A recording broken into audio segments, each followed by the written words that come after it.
রিক্সায় উঠলো, রিক্সাওয়ালা বলে বিএনপি প্রতারণা করলো। বিএনপি রিফরমেশনের থেকে সরে গেলে জাতীয় নাগরিক পার্টি এনসিপি সহ আমরা যারা তরুণ প্রজন্ম আছে জুলাই গণঅভ্যুত্থানে নেতৃত্ব দিয়েছি এবং আমাদের সাথে যারা ছিল তাদেরকে নিয়ে আমরা আবার তাহলে নতুন সংবিধান চাইব। সবচাইতে বেশি যে কথাটা যে জনগণ আমাদেরকে সাপোর্ট দিয়েছে, 2/3 আসন পেয়েছি, আমরাই সংবিধান সংশোধনের অধিকার রাখি। যদিও আমরা সংবিধান সংশোধন চাই, আমরা গণভোটের হিসেবে সংবিধানের রিফরমেশন চাই। আমরা বিএনপির সাথে জাতীয় নাগরিক পার্টি এনসিপি সহ বাকি রাজনৈতিক দলের ঐক্যমত্য কমিশনের সমঝোতায় রিফরমেশনের কথা এসেছে। এর আগে আমরা নতুন সংবিধান চেয়েছিলাম। বিএনপি রিফরমেশনের থেকে সরে গেলে জাতীয় নাগরিক পার্টি এনসিপি সহ আমরা যারা তরুণ প্রজন্ম আছে জুলাই গণঅভ্যুত্থানে নেতৃত্ব দিয়েছি এবং আমাদের সাথে যারা ছিল তাদেরকে নিয়ে আমরা আবার তাহলে নতুন সংবিধান চাইব। যেহেতু বিএনপি তার ঐক্যমতের জায়গা থেকে সরে আসছে, আমাদেরও সেই আমাদের পূর্ণ জায়গায় ফেরত যেতে হবে। তো বিএনপি যখন এই কথাটা বলে যে হচ্ছে জনগণ আমাদেরকে সাপোর্ট দিয়েছে, এত পার্সেন্ট 51% আমরা সাপোর্ট পেয়েছি, শুধু আমরা যেভাবে চাইবো সেভাবে হবে এবং আমরাই এই অধিকারটা রাখি।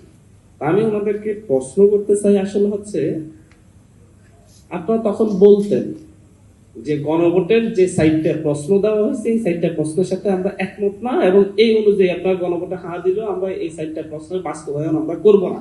তাহলে দেখা যেত যে কত পার্সেন্ট ভোট পান। তাহলে 220টা আসন কেন 100টা আসন পাইতেন কিনা সেটা দেখা যেত। সেটা তো তখন বলেন নাই। ওই যে জনগণের চাপে বুঝতে পারছেন যে মানুষ এটার বিরুদ্ধে গেলে আপনাদেরকে ভোট দিবে না, নিজ মুখেই স্বীকার করতেছেন যে আমরা চাপে পড়ে আমরা স্বীকার করেছি যে হচ্ছে গণভোটে হা চেয়েছি। চাপে পড়ে, কার চাপ? জনগণের চাপ ছিল এবং জনগণ আপনাদেরকে বিশ্বাস করছে, আপনারা সেই বিশ্বাস ভঙ্গ করতেছে এবং সেই বিশ্বাসের জায়গা থেকে সরে আসতেছে। এই প্রতারণা আসলে হচ্ছে এই জাতি, এই দেশের মানুষ কিছুদিন সহ্য করবে হয়তো, কিন্তু দীর্ঘদিন সহ্য করবে না। মানুষ আপনাদেরকে বিশ্বাস করছে, আপনারা বলছেন আপনারা সকল সংস্কার করবেন, গণভোটের সবকিছু গণভোটের বাস্তবায়ন করবেন, গণভোটের প্রশ্ন বলতেন যাচ্ছে ওই যে বলে এখন আমরা 4.5টা প্রশ্নের 3.5টা প্রশ্নের সাথে একমত, হাফ প্রশ্নের সাথে একমত না। সেই কথাটা ভোটের আগে বলতেন, আমরা হাফ প্রশ্নের সাথে একমত না, আপনারা গণভোটে হা দিলে আমরা এই হাফ প্রশ্ন বাস্তবায়ন করবো না, হাফ বাস্তবায়ন করবো না, 3.5টা প্রশ্ন বাস্তবায়ন করবো, সেটা তো বাস্তবায়ন করবো। তাহলে দেখা যেত মানুষ আপনাদের কত পার্সেন্ট ভোট দেয়। আপনি ভোটের আগে বলছেন সব বাস্তবায়ন করবেন, সব ঠিক করে ফেলবেন, কিন্তু ভোটের পরে যখন আলটিমেট মেজরিটি পেয়ে গেলেন তখন সেই অহংকারে হয়ে উঠলেন, প্রতারণা করলেন।